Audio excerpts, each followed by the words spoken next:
नमस्कार दोस्तों, आप सभी का स्वागत है आपके अपने YouTube चैनल YD क्लासेस पर। दोस्तों, पिछली वीडियो में हम वियोजन अभिक्रिया तथा ऊष्माशोषी अभिक्रियाओं के बारे में चर्चा कर रहे थे। आज हम पढ़ेंगे विस्थापन अभिक्रियाओं के बारे में। आज का हमारा टॉपिक रहेगा विस्थापन अभिक्रियाएं। विस्थापन अभिक्रिया के बारे में। तो विस्थापन अभिक्रिया, इसे डिस्प्लेसमेंट रिएक्शन भी कहते हैं। Displacement reaction. अगर मैं इसकी परिभाषा की बात करूं तो इसकी परिभाषा होती है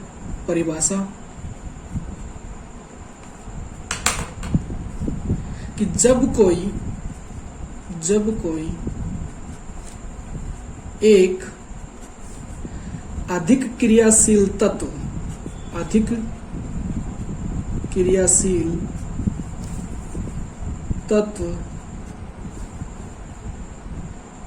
किसी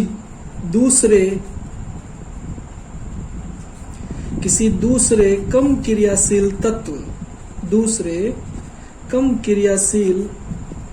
तत्व को उसके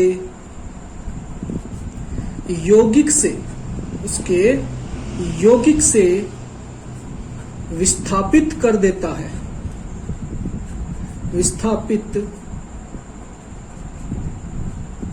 है, तो यह विस्थापन अभिक्रिया कहलाती है। दोबारा देखते हैं, परिभाषा क्या है। जब कोई एक अधिक क्रियाशील तत्व किसी दूसरे कम क्रियाशील तत्व को उसके यौगिक से विस्थापित कर देता है, तो यह विस्थापन अभिक्रिया कहलाती है। यानी कोई एक रासायनिक अभिक्रिया होगी, उसमें अधिक क्रियाशील जो तत्व होगा वो कम क्रियाशील तत्व को उसके यौगिक से विस्थापित कर देगा, और उससे दोनों जब अपनी जगह से अलग अलग होंगे तो नए उत्पादों का निर्माण होगा। इस प्रकार की अभिक्रिया को हम क्या कहते हैं? विस्थापन अभिक्रिया कहते हैं। क्या कहते हैं? विस्थापन अभिक्रिया या डिस्प्लेसमेंट रिएक्शन कहते हैं। अब इसके उदाहरणों की बात करते हैं। उदाहरण में सबसे पहले आता है कि जब पहले मैं बताता हूं कि प्रयोग कैसे करते हैं। उदाहरण का जो प्रयोग है, उसके बाद उसकी रासायनिक समीकरण और उसको पूरा पढ़ेंगे। हम क्या करते हैं, लोहे की कील को एक परख नली लेते हैं और उस परख नली में कॉपर सल्फेट का विलयन डालते हैं। तो ये हो गया कॉपर सल्फेट का विलयन। ये कैसा होता है? ये नीले रंग का होता है। कॉपर सल्फेट का विलयन नीले रंग का होता है, और कॉपर सल्फेट का जो सूत्र होता है वो होता है CuSO4। और इसमें हमने एक लोहे की कील डाल दी। ये देखिए ऐसे, ठीक है। और ये कील जब नीचे आके यहां पड़ी रहेगी, नीचे आई लोहे की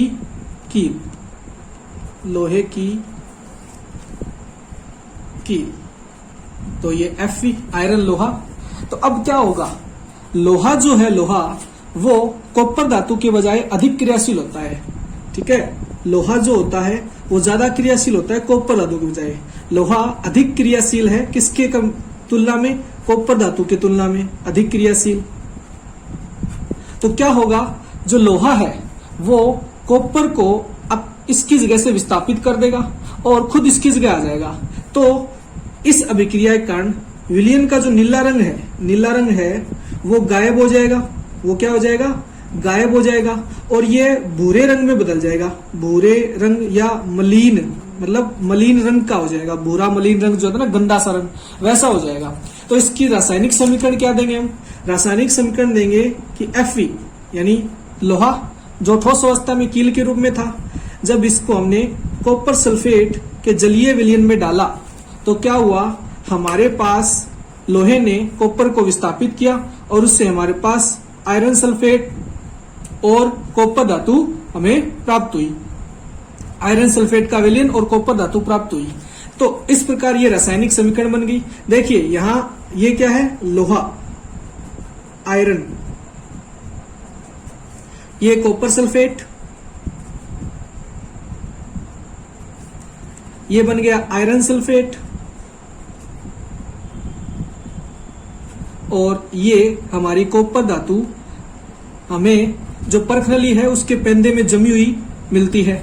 और क्या होता है, पहले इस कॉपर सल्फेट का नीला रंग होता है, विलयन का रंग पहले कैसा होता है, नीला रंग, लेकिन बाद में ये मलिन रंग का हो जाता है, मलिन रंग। ऐसा क्यों हुआ, क्योंकि अभिक्रिया में जो लोहा था उसने कॉपर को उसकी जगह से विस्थापित किया, जिससे कॉपर जो है वो विस्थापित हो गया और आयरन सल्फेट का निर्माण हुआ, और इससे विलयन का नीला रंग जो है वो मलिन रंग में बदल गया। किसमें बदल गया, मलिन रंग में बदल गया। तो ये हमने पढ़ा विस्थापन अभिक्रिया का उदाहरण। अब एक और उदाहरण की बात करें तो देखिए, इसी प्रकार जब जिंक धातु की सेम एज कॉपर सल्फेट से क्रिया करवाई जाती है, ठीक उपरोक्त अभिक्रिया जो है ना, इसी प्रणाली में हम मान लीजिए कि कॉपर सल्फेट लेंगे और उसमें जिंक धातु के कुछ टुकड़े डाल देंगे, तो क्या होगा। अब देखिए जिंक जो है ना वो भी कॉपर से अधिक क्रियाशील है, जिंक जो है वो भी कॉपर से अधिक क्रियाशील है, इसलिए क्या बनेगा, जिंक सल्फेट का जलीय विलयन और कॉपर धातु पुनः क्या हो जाएगी, अलग हो जाएगी। तो ये जिंक था, ये कॉपर सल्फेट, इससे क्या बना, जिंक सल्फेट और कॉपर धातु। दोबारा यहां भी रंग में परिवर्तन होगा। नंबर 3, जब लेड धातु की कॉपर क्लोराइड से क्रिया करवाते हैं, कॉपर क्लोराइड से, तो हमें लेड क्लोराइड का विलयन तथा कॉपर धातु अलग निक्षेप अवस्था में मिलती है। तो ये हो गया लेड, ये हो गया कॉपर क्लोराइड, और ये बन गया लेड क्लोराइड, तथा पुनः ये कॉपर धातु में प्राप्त होती है। यहां भी क्या हुआ है कि लेड जो था वो कॉपर धातु से अधिक क्रियाशील था, इसने कॉपर को विस्थापित किया और लेड क्लोराइड बनाया और कॉपर बनाया। तो ये भी क्या है, विस्थापन अभिक्रिया के ही उदाहरण है।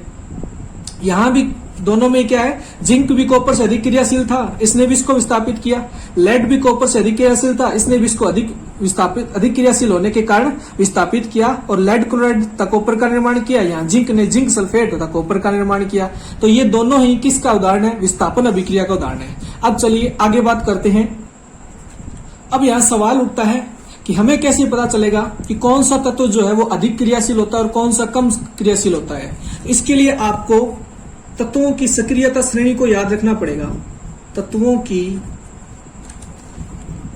सक्रियता श्रेणी ये क्या होती है, तो इसको आप एक आसान सी ट्रिक के माध्यम से याद रख सकते हो, जैसे कि के potassium, Na, Ca, Mg, Al, Zn, Fe, Pb,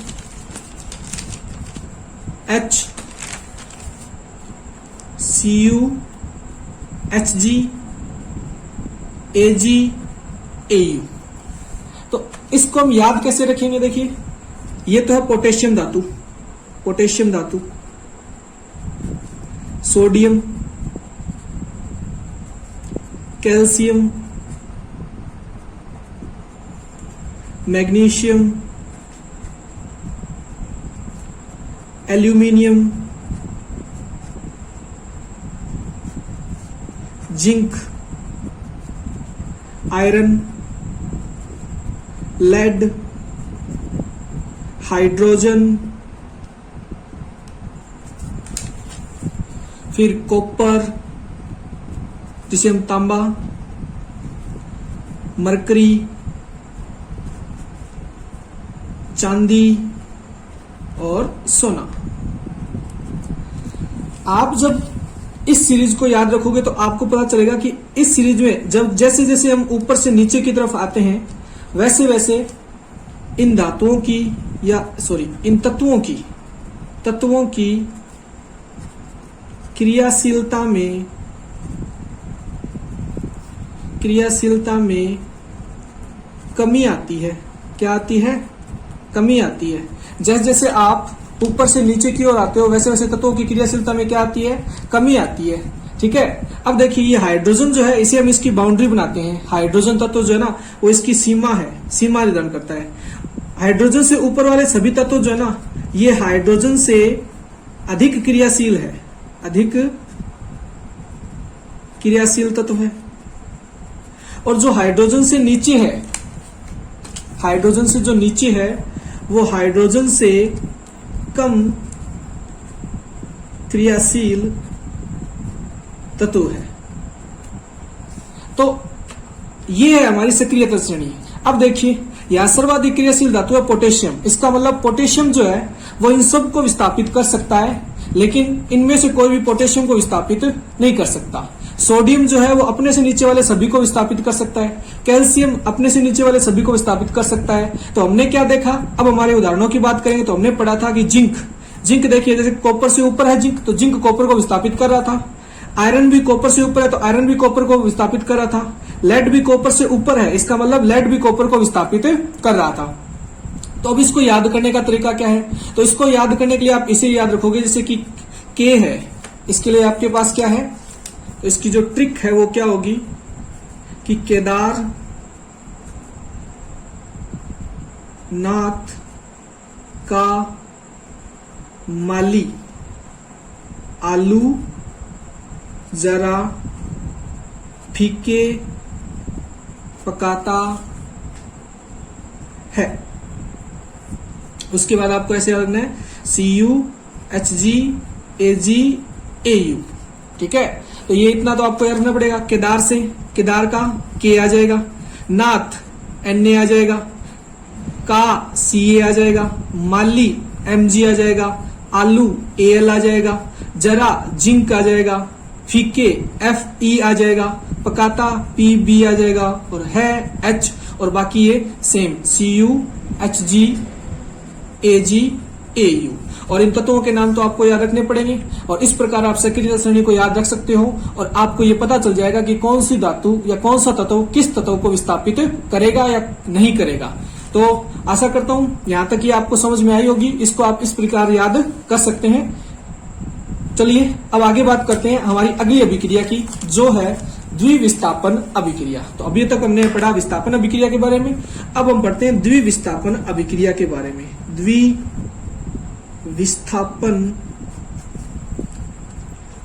अभिक्रिया, डबल डिस्प्लेसमेंट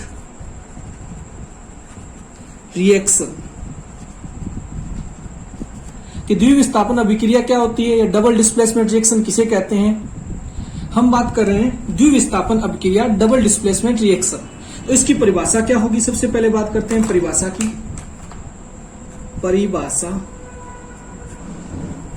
परिभाषा में हम कहेंगे कि वे अभिक्रियाएं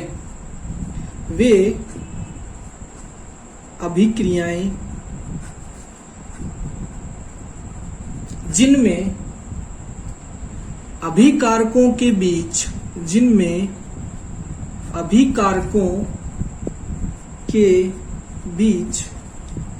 आयनों का आदान प्रदान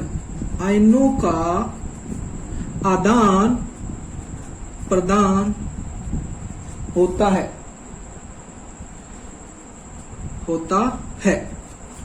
उन्हें द्विविस्थापन अभिक्रियाएं कहते हैं। तो हमने क्या पढ़ा द्विविस्थापन अभिक्रिया के बारे में। वे अभिक्रियाएं जिनमें अभिकारकों के बीच आयनों का आदान प्रदान होता है उन्हें द्विविस्थापन अभिक्रियाएं कहते हैं। उदाहरण लेकर समझते हैं, देखिए कैसे। उदाहरण नंबर 1 क्या है कि आपको सोडियम सल्फेट का विलयन दिया गया है और बेरियम क्लोराइड का विलयन दिया गया है। आप जब दोनों को आपस में मिक्स करते हो, एक परखनली है और ये एक दूसरी परखनली है, इसमें आपको दिया गया है सोडियम सल्फेट का विलयन, इसमें आपको दिया गया है sodium sulphate, Na2SO4 sodium sulphate, sodium sulphate,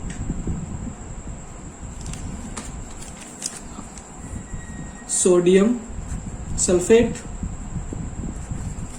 और एक दूसरी प्रणाली में आपको दिया गया है बेरियम क्लोराइड, बेरियम क्लोराइड का विलयन, बेरियम क्लोराइड का विलयन। जैसे ही आप दोनों को मिक्स करते हो, आप दोनों को मिक्स करते हो इसमें तो इसमें क्या होगा, Na2SO4 प्लस BaCl2 का मिक्सचर आएगा। तो इनकी अभिक्रिया होगी, अभिक्रिया में क्या होगा देखते हैं, Na2SO4 प्लस BaCl2 और इससे हमारे पास बनेगा BaSO4 बेरियम सल्फेट और सोडियम क्लोराइड। संतुलित कर देता हूं मैं इसको, BaCl2 2NaCl, यहां कुछ नहीं आएगा, Na2SO4 BaCl2 BaSO4 और 2NaCl ये बनता है। कैसे बनाइए देखिए, Na+1 SO4 -2 इसे मैं ऐसे लिख सकता हूं, प्लस Ba+2 Cl-1 इसे मैं ऐसे लिख सकता हूं। अब देखिए क्या हुआ, सोडियम जो है उसने क्लोराइड के साथ जुड़ गया, ठीक है, इन्होंने अपने आयनों का आदान प्रदान कर लिया। इस सोडियम सल्फेट ने अपने सोडियम आयन को क्लोराइड को दे दिया और क्लोराइड ने अपने बेरियम को सल्फेट को दे दिया। तो इससे बना क्या, Ba+2 SO4 -2 और यहां बना Na+1 Cl-1। तो इससे तो बन गया BaSO4 और यहां बन गया 2NaCl। तो क्या हुआ है, वास्तविक रूप से यहाँ पे आयनों का आदान प्रदान हुआ है, नहीं हुआ है, बिल्कुल हुआ है। इस प्रकार की जो अभिक्रियाएं होती है उन्हें हम द्विविस्थापन अभिक्रियाएं कहते हैं।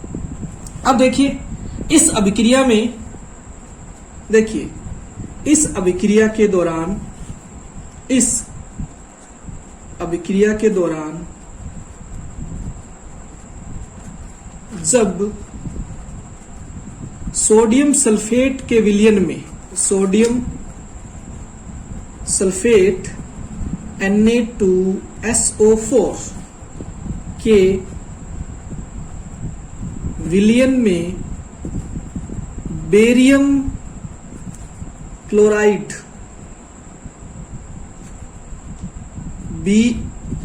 BaCl2 को मिलाया जाता है, बेरियम क्लोराइड का विलयन दोनों विलयन रूप में है, का विलयन मिलाया जाता है,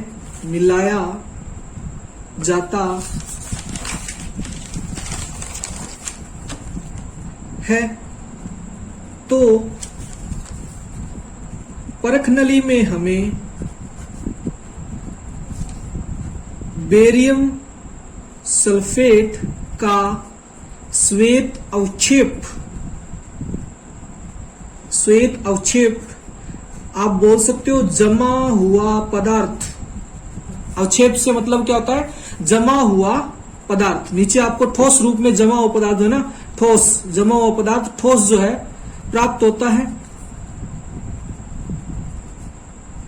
तथा सोडियम क्लोराइड ये था बेरियम सल्फेट। बेरियम सल्फेट का तो क्या होता है, श्वेत अवक्षेप यानी जमा हुआ ठोस पदार्थ प्राप्त होता है, जबकि सोडियम क्लोराइड जो है वो घुलित अवस्था में प्राप्त होता है। क्या होता है, घुलित अवस्था में प्राप्त होता है। अब देखिए इस अभिक्रिया में क्या बना, अवक्षेप बना, जमा हुआ ठोस पदार्थ बना, ठीक है। यह अभिक्रिया द्विविस्थापन अभिक्रिया है। क्यों, क्योंकि इसमें आयनों का आदान प्रदान हुआ है। लेकिन इसके साथ साथ हमें इस अभिक्रिया के दौरान जमा हुआ ठोस पदार्थ जिसे हम अवक्षेप कहते हैं वो मिलता है, यानी इस अभिक्रिया में अवक्षेप का निर्माण होता है। तो अब यहां से आप एक नोट डाल के लिख सकते हैं, नोट डाल के हम लिख सकते हैं, ऐसी अभिक्रियाएं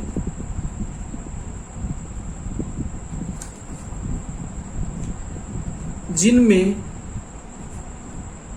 एक ठोस पदार्थ का निर्माण होता है जो जल में अविलेय रहता है।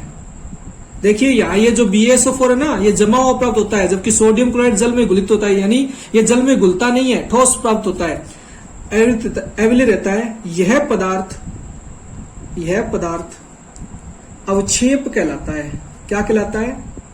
अवक्षेप कहलाता है। तथा ऐसी अभिक्रियाएं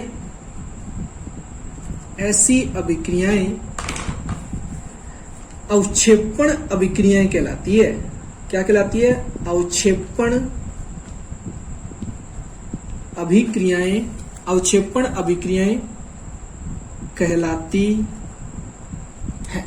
यानी ये जो अभिक्रिया है इसको अवक्षेपण अभिक्रिया भी हम कह सकते हैं। क्यों? क्योंकि हमें श्वेत रंग का एक ठोस पदार्थ भी प्राप्त हुआ था।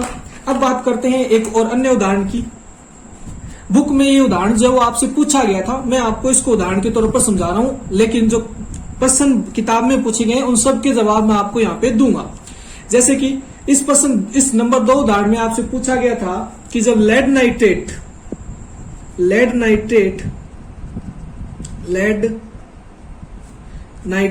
के विलयन में पोटेशियम आयोडाइड के विलयन को मिलाया जाता है तो हमें लेड आयोडाइड का पीले रंग का ठोस जल में अविलेय अवक्षेप प्राप्त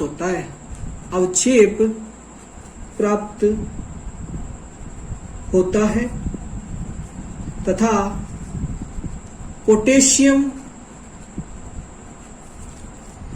नाइट्रेट जल में घुलित अवस्था में रहता है। क्या कहा मैंने कि लेड नाइट्रेट के विलयन में जब पोटेशियम आयोडाइड के विलयन को मिलाते हैं तो हमें लेड आयोडाइड का पीले रंग का ठोस जल में अविलेय अवक्षेप, देखिए यहां भी अवक्षेप प्राप्त हुआ था और यहां भी अवक्षेप प्राप्त हो रहा है, इसका मतलब ये अवक्षेपण अभिक्रिया भी है, लेकिन हम देखेंगे कि ये साथ साथ में द्विविस्थापन अभिक्रिया भी है तथा पोटेशियम नाइट्रेट जल में घुलित अवस्था में रहता है। हमें लेड आयोडाइड मिलता है तो इसकी मैं रासायनिक समीकरण दे देता हूं। संतुलित रासायनिक समीकरण क्या होगी? PbNO3 की होल ट्वाइस जलीय विलयन है, इसमें हमने मिक्स किया पोटेशियम आयोडाइड का जलीय विलयन, इससे हमारे पास लेड आयोडाइड ठोस अवस्था में प्राप्त होता है। किस कलर में? पीले रंग का अवक्षेप, पीला रंग अवक्षेप, और प्लस में पोटेशियम नाइट्रेट प्राप्त होता है जल में घुलित अवस्था में, और इसको संतुलित करने के लिए मैं यहां लगा देता हूं 2।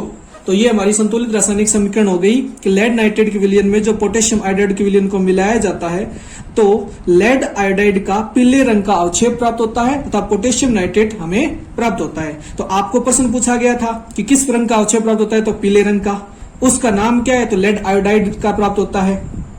ठीक है, ये सभी आपको पूछे गए थे। क्या ये द्विविस्थापन अभिक्रिया है? बिल्कुल है। कैसे? देखिए जी, Pb+2NO3-1 +2K+I-, इससे क्या हुआ? अब देखिए Pb को I के पास विस्थापित कर दिया और NO3 जो वो K के पास चला गया, यानी आपस में आयनों का क्या हो गया? आदान प्रदान हो गया, और इससे बना क्या? PbI2 + 2KNO3। 3, यानी यहां भी आयनों का आदान प्रदान हुआ है, तो इसे द्विविस्थापन अभिक्रिया का उदाहरण भी है और ये अवक्षेपण अभिक्रिया का उदाहरण भी है। तो हमने द्विविस्थापन और अवक्षेपण अभिक्रिया को साथ साथ पढ़ लिया है। अब एक बार पुनः मैं जो पिछली अभिक्रिया हमने जो पढ़ी थी द्विविस्थापन अभिक्रिया, इसको संतुलित हमने नहीं किया था, हम इसको संतुलित कर लेते हैं।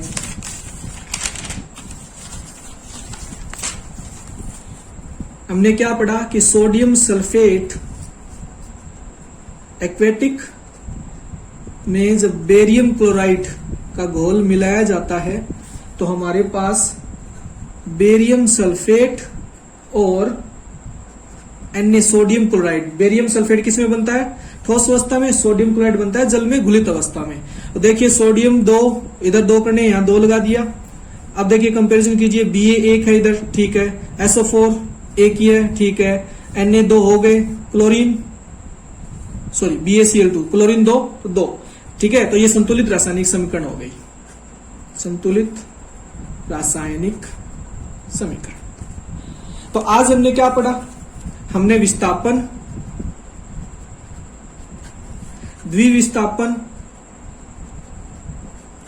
और अवक्षेपण अभिक्रिया के बारे में पढ़ा। आशा करता हूं ये वीडियो आपको अच्छा लगा होगा। अगर अच्छा लगा है तो हमारे वीडियो को लाइक कीजिए। चैनल पे अगर आप नए हैं तो चैनल को सब्सक्राइब कीजिए। धन्यवाद, मिलते हैं अगली वीडियो में।